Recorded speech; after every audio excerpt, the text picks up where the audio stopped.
Walter, thanks so much for having me. Actually, I appreciate the opportunity to actually come to this event. And um, let me just say that I'm super excited that the Virtual Learning Lab at the University of Florida is hosting this event. It's too bad we didn't actually have it at ARA in San Francisco as planned.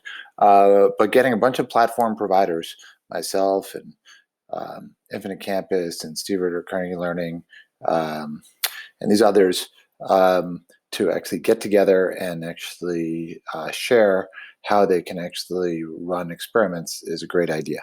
And let me actually put this in context. So I've been running assessments for about 15 years, and it's a simple platform. I'll talk about the platform for a minute or two to get people to understand actually where e-trials, that is the ability to fit A/B testing into it, actually goes. So without further ado, let me just say the Assistance Project is actually a project at Worcester Polytechnic Institute that I've been running actually with Christina Heffernan, my wife, as well as actually my former PhD student, Corinne Ostro, who's now the director of the eTrials project. If you want to actually run an experiment actually with our 100-odd thousand actually kids, actually you'll wind up actually coordinating that work with Corinne Ostro.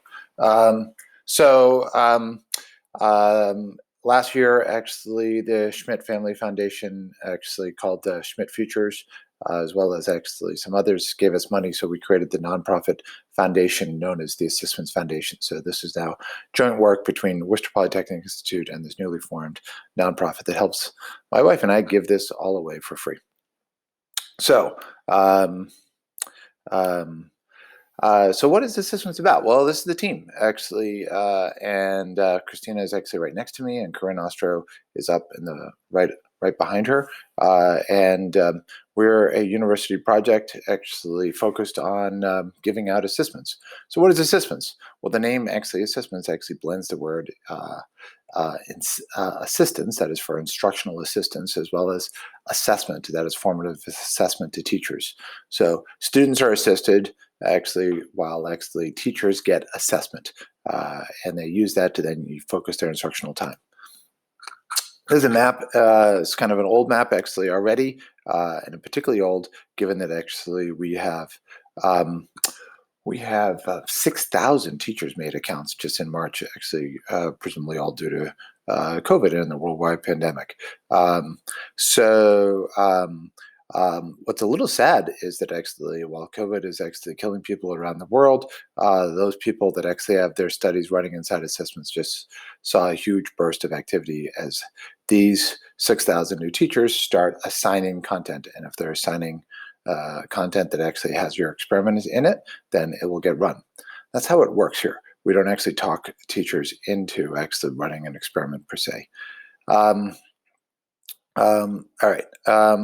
So what are the 4 steps of actually running a study inside assessments? Let's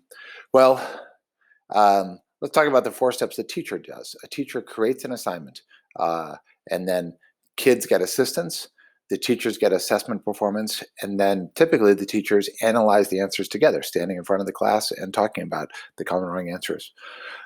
Your experiments are going to be embedded in step 2. That is actually the step where we assist students. But let me just say something about creating an assignment. Teachers either draw content from our library or they make up their own questions. If they're making up their own questions, your experiment would never get anywhere near the students. But if a teacher is assigning content that actually we already have created and your study is embedded in it, it will get assigned and it will run. That's how it works here. All right. So what is assessments? Assessments is about feedback. So the kid does their work on a piece of paper involving multiple different steps, eventually types an answer in and actually gets feedback as to whether they're right or wrong. It's also about feedback to teachers. Actually, there's Aaron Baradas, who was part of the efficacy trial in Maine, and he was really good at actually writing new questions each morning to actually assess, looking at actually the types of mistakes that were made last night, and then as their class warm-up actually would actually write a new question as he's going around taking attendance. But let me contrast this to actually the control condition. So we kind of have like a kind of before and after. Control condition, business as usual. Most of you that actually did actually school in America or probably anywhere in the world might recognize this. I'll show you a teacher in two different conditions. One where actually the business as usual.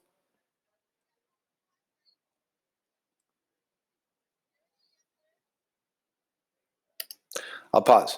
Takes 2 minutes for actually anyone to ask an interesting question, but actually the teacher puts the answers up, which is better than some actually teachers are doing, where kids don't get feedback for ever or for days.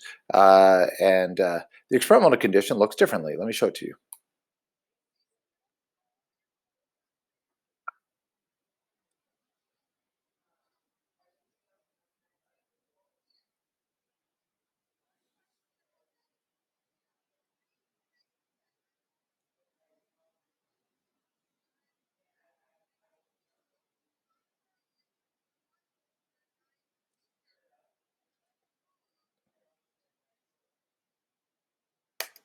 I'll stop this. The cool thing is 26 seconds into class, actually the teacher is engaged, actually the class.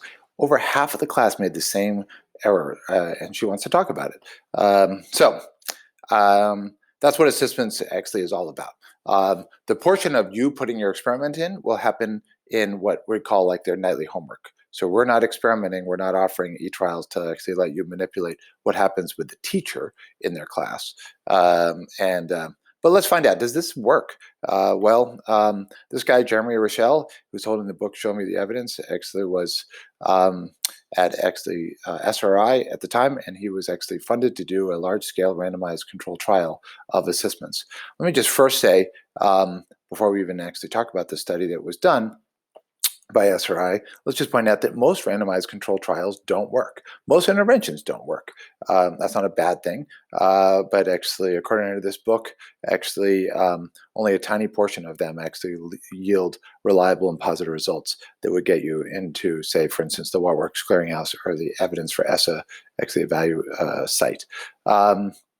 Interestingly, the case actually in mathematics, actually for what you might call intelligent tutoring systems, and some people would call actually assessments an intelligent tutoring system. I'm not sure I love that terminology, but Sternberger, Hu, and Cooper actually did a really great meta-analysis in 2013, and they concluded actually looking at the 26 odd studies in the literature, the effects of these intelligent tutoring systems are small to modest, and they might actually be contributing to the achievement gap. As you know, our nation has persistent achievement gaps, and we want interventions that actually close these gaps. Well, I should say start closing them. It's too much to actually say any one intervention would actually close all the achievement gaps we actually have between black and white and whatnot. But we certainly don't want actually interventions that exacerbate it.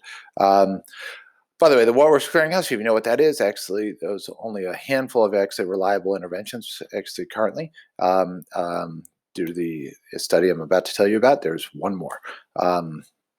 So SRI actually was funded with a $3 million grant to actually take 44 schools, randomize them actually into actually two groups. They took these pairs of schools, took the schools, first paired them by their demographics. So like the urban schools actually in Maine would be together. Obviously, there's not too many urbans actually in Maine. So paired them for different demographic characteristics to make them similar, and then randomized each one from each pair to then actually get actually they're either in the assessments methods or the existing methods or the assessments intervention. Teachers actually were informed about this, and they would either actually get assessments essentially right away, or they get funding to support that actually 2 years from now. And so we're looking at actually when they're the existing methods is they're in the control condition where they're not actually getting assessments, they're doing business as usual. Let me point out, in the state of Maine, every kid actually has a laptop. And these laptops had existed for over 10 years actually as a state subsidy. So it's a great place to run actually an assessments intervention because both control and treatment actually have the technology. They're used to actually having the technology. And so can we make a bump in mathematics is what this was all about. Let me first explain what the intervention is. There's basically two bits. One is whatever they were doing for homework. we at WPI took their textbook work. Okay, here's just a random book page. Kids would do their work on paper, and then they would have to type it in. And let me actually just show you, since we didn't want to actually get sued by any of the textbook publishers, we wouldn't put the questions in, but would put the answers in. So if the child would see, open up your book to page 48 and solve number 20. And the child would get immediate feedback. Note, see the little button here saying show answer? This is where we're going to actually allow you to put experiments in. You could actually put an experiment in that instead of it just saying show answer, it now says something like show hints or scaffolding questions. There's a bunch of different things you can do. But this is what we would call the most simple of things, where we just actually have just the answer. That is just immediate feedback. Turns out actually in this study, all these kids were just getting immediate feedback, and nevertheless, we're going to show you some positive results that came out of that. The second main thing they were doing is what we call skill builders, actually, or skill practice with skill builders. We have about 300 skill builders, from essentially adding whole numbers to quadratic equations, and skill builders will give you practice until you get 3 right in a row. Notice this little button that says show hint 1 of 2. There's hints that actually were actually available to kids if they needed help. There's also reports actually the teachers got, so they could see like who exceeded the daily limit. That is, if they got 10 items actually incorrect, then ASSISTments shuts them off, informs the teacher, and hopefully the teacher then actually goes and talks to that kid or two about actually their misunderstanding. All right, so those are the 2 types of actually feedback: textbook work and skill builders. This is a picture of Jeremy Rochelle in 2016, actually presenting at the White House, actually on the results of the study. I encourage you to go read his paper, actually, but I'll tell you the main findings. The main findings are: 1, teachers reliably changed how they went over homework. They actually analyzed and spent time on a smaller number of questions, but they went much more in depth in them. They're still spending time going over homework. You might think, oh, the computer is in charge. The computer actually already gave them feedback. No, these teachers know just because the kids got it, were eventually told the right answer, doesn't mean they really understand. And they found it very useful to actually have that sort of teachable moment to look at a common wrong answer that many kids made, or a problem that was really hard. The second big finding is actually there's a huge impact in student learning on the standardized test sold by McGraw-Hill called Terra Nova. And it was almost actually resulting in doubling, about 70%, and 70% improvement of above and beyond what you would expect actually in a given year. The thing that actually is near and dear to myself and my wife's heart is that actually this intervention actually started closing achievement gaps. Children that were below the median on the prior year test score actually learned approximately 2 years worth of instruction in 1 year. We didn't actually do that just by actually slowing down the higher knowledge kids. The kids that were above the median on the prior year test score had a 40% actually bump. Actually, this small little green line actually might look small, but it's still quite actually meaningful. So we're happy that actually all kids actually were really benefited, but it really helped the lower knowledge children in particular. So there's 2 types of content. There's the textbook work and the skill builders. A big thing that's happened since actually that study actually got started and funded almost 5-6 years ago, and was reported in 2016, is the rise of open educational resources. Illustrative Mathematics, or Open Up Resources, or Engage New York / Eureka Math. These are widely used curriculums made freely available through Creative Commons and philanthropy, as well as actually federal funding. And like half of American users, actually, half of American teachers, math teachers, actually say they've used some of these. So there's been a huge surge actually inside ASSISTments where these teachers are using these open educational resources. At the moment, you can't actually run experiments in them. The funding that I actually have now from Schmidt actually is enabling us to actually build infrastructure to allow you to run a study in these OERs. Where the experiments that have actually happened so far are actually mostly in these skill builders. let's actually talk now about eTrial. So, all right, we talked mostly about assessments, why assessment is good, blah, blah, blah. It's a good platform to build upon. You should be happy about that, since you know that actually you're building on something that's already good. You might think eTrials is like electronic randomized control trials, but it actually stands for EdTech Research Infrastructure to Advance Learning Sciences. So, let's go back a little history. I built ASSISTments actually knowing I wanted to run randomized controlled trials comparing different types of feedback. My wife and I met teaching middle school math, and we really were curious about what are the best ways of helping children actually learn. I've published actually 14 studies actually with this infrastructure, including well, I'll give some examples in a second, but I first actually was using this infrastructure myself to establish a research actually agenda around different types of feedback. I then started partnering with actually others, particularly I remember Jim Pellegrino, my friend, telling me, you got a killer platform, Neil, you need to open this up for others. 8 other studies have been published actually since then, where I working with others at different universities. Let me give you some examples of studies. Video versus text, super simple, right? Actually, whether the kids see the exact same words in text or see the same words actually in video. I encourage you to go read the study. There's an overall effect of actually video being positive.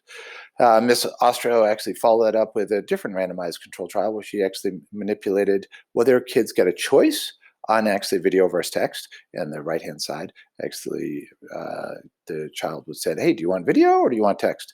And in the control, the students are not given a choice, but we randomly assign them to either video versus text.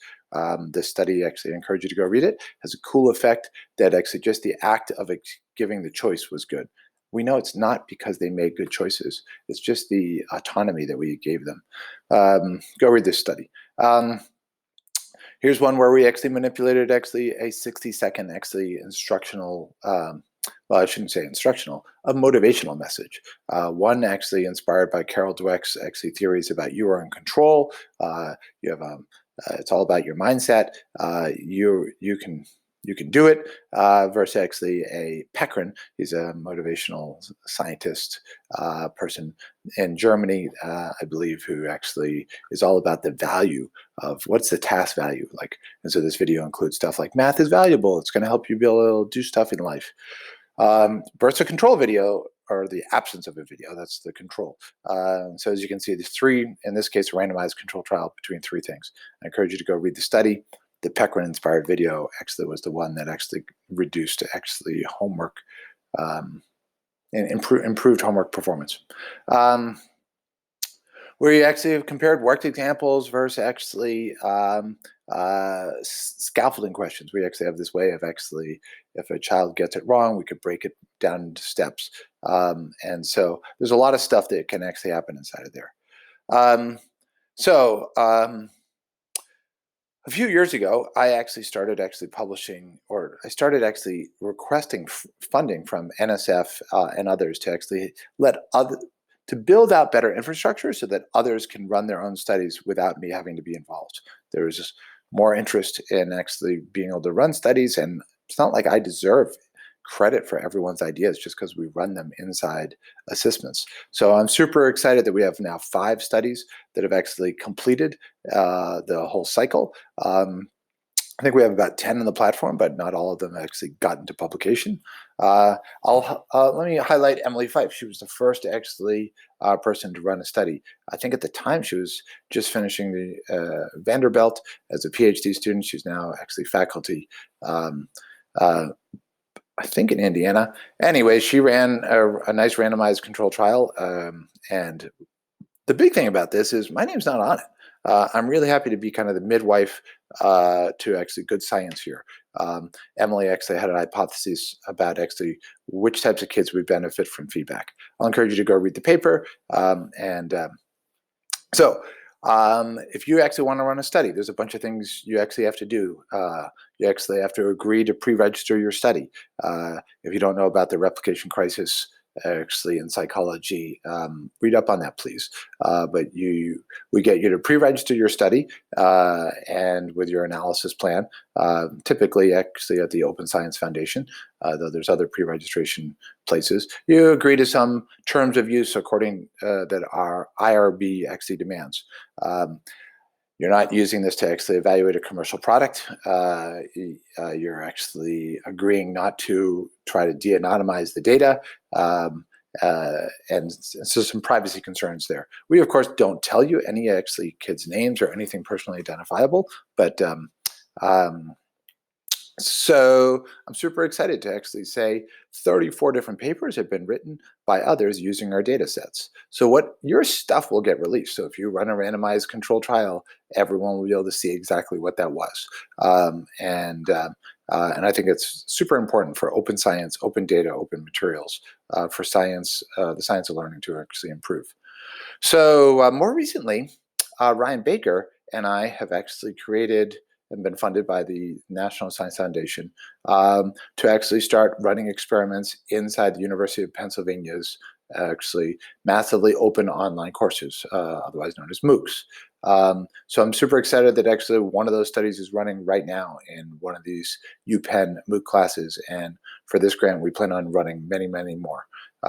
So this eTrials infrastructure isn't just about 7th grade mathematics. We built this infrastructure that actually allows us to generalize and do this in multiple different contexts, and we're pretty excited about that. I'll say the Schmidt Futures funding is to actually help us increase the number of studies. We want to actually increase that by a factor of 10, and we want to decrease the time to run studies. That is your time as you build a study inside my world versus as well as actually the amount of time we spend actually like checking your work. We right now, our current system involves actually us somewhat laboriously checking to make sure your study is what you say it is. And you might actually get confused about actually what that means. And so we actually, Corinne Ostros spends a bunch of time checking and making sure before she actually approves a study to run that it is what you intended and what we agreed to do. So let me just pop up a second. So I've just told you about a bunch of studies where teachers are not aware. We call them embedded studies. They're mostly actually in our skill builders and hopefully soon in our OERs. Let me tell you about actually different types of studies where teachers are aware. We call them orchestrated studies, where we actually go and reach out on someone's behalf and get a bunch of teachers to do something. That's actually much more costly. An example of such a study is the Kim Kelly study that actually I showed you the 2 videos for.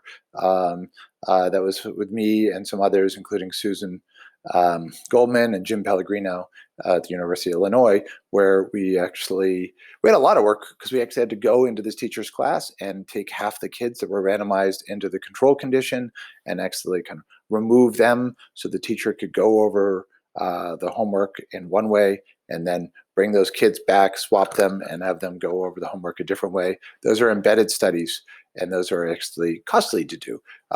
So we're not actually saying with eTrials, we're going to go do that for you. So I just wanted to be clear. You get to actually put studies into actually the content. So there's other types of but if you actually have some idea that you really want to do, maybe you could be like Candace Walkington or Aaron Otmar. These are 2 actually scientists that have actually been funded by external entities and have included me in them when they're like, hey, we really want to do this, Neil.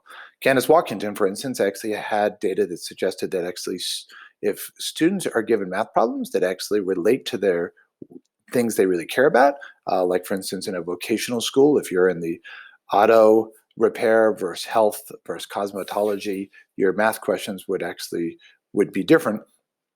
She wanted to actually let kids be able to write questions themselves. That's a feature that didn't exist in my world. And so I said, sure, Candace, I'll participate in this grant. I will actually use some of the money from this grant to actually build out that infrastructure that you actually want. And when it's done, other people will be able to use that infrastructure too. In the Otmar project, actually, Aaron Otmar actually has an intervention called From Here to There. And she's actually using us to actually provide the overall infrastructure. We're responsible for randomizing students into one of 4 conditions. One of the conditions is her intervention. She has an IES efficacy grant. It's also the case that ASSISTments is in charge of the pre-test and post-test, and we've also implemented for her 2 versions of actually conditions representing no feedback and one representing just simple feedback. And then she's got her own intervention as well as actually a 4th condition representing a commercially available product. So anyways, if you'd like to actually get involved with us, I'm happy to do so, but I just wanted to make clear and give those examples of what eTrials gives out for free and versus things that actually cost money for us and our time. So I encourage you to go to eTrials. You can sign up actually to get notified when we roll out some new features. And we really are anticipating a big rollout for the OER textbooks. And we're not super excited to try to actually talk anyone into doing a study right now, as we are focused on building out this infrastructure. But I really encourage you to think about it. The 5 steps are: you generate your own research idea, you then create a problem set, okay, with the experiment in it, and I'm going to show you a picture of that in a second. We deliver this content to your teachers and students. You then actually get your data anonymized from us, and then you go write your paper. So what does a study look like? I wanted to at least show you one picture, and if you click on the link in this actually PowerPoint, you'd actually see my wife explaining how do you build a study. On the right-hand side, we can see that there's this hierarchy, and there's this word choose. That word choose is, you as a scientist should think that's randomization. That's where you get to randomly assign kids into one path versus the other. And it's also shown and highlighted in the screen on the left. The choose is the key thing for randomization. So what you're going to do is, if you actually want to do a study, you're going to propose an idea to us. You'll talk to us. We'll tell you, no, that's never going to work, actually, or yeah, that could work. Once we tell you, yeah, that could work, then you're going to go build your study. You're going to use ASSISTments. We don't actually have to write any code whatsoever. You build it. Well, first of all, you actually ask us, hey, can I have this content? Can I have, say, Pythagorean theorem or adding whole numbers? And then we say, okay, fine, sure. We won't let anyone else build a study on that right now. Go take a month, go create your content, and let's be clear, you don't get to pick actually what the dependent measures are. Your goal is to come up with a way to actually help kids learn more, and on the measures that we are already using and that the teachers are using. So if you have ideas on, hey, I want kids to go learn X, and we don't have any of that content, we're not going to go talk teachers into actually wanting to go teach X. And there's plenty of things that actually our schools are not teaching that maybe they should, like data science and whatnot, but actually this is not the project that actually has a political agenda about actually what actually should get taught. We're just helping teachers do whatever that is they're already actually assigning. So go to eTrials, get on our mailing list, and I really encourage you to actually tell me about a paper. Show me your professional page and tell me about a paper or two that you'd actually want to probably replicate and then put some little twist on. Corinne and I are really good at quickly reading a paper to figure out, hey, could we do this in ASSISTments? There's a big part of me that actually says, when I actually tell myself, oh, we can't do that in ASSISTments, I then think, well, not yet. Maybe we should actually instrument our world to do such things. Anyways, let me stop and pause and say, Walter, thanks for having me.